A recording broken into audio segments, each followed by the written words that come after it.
Hello guys, welcome to my new blog. আজকে যাব football খেলা দেখতে আমাদের একটি পাড়ার মধ্যে, যেটা প্রতি বছরই হয় পৌষ মাসের শেষের দিকে।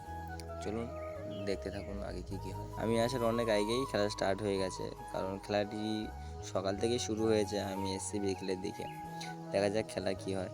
এই যে কর্নার কিক মেরেছে, বাট গোল করতে পারলো না, তাও এত কাছ থেকেও।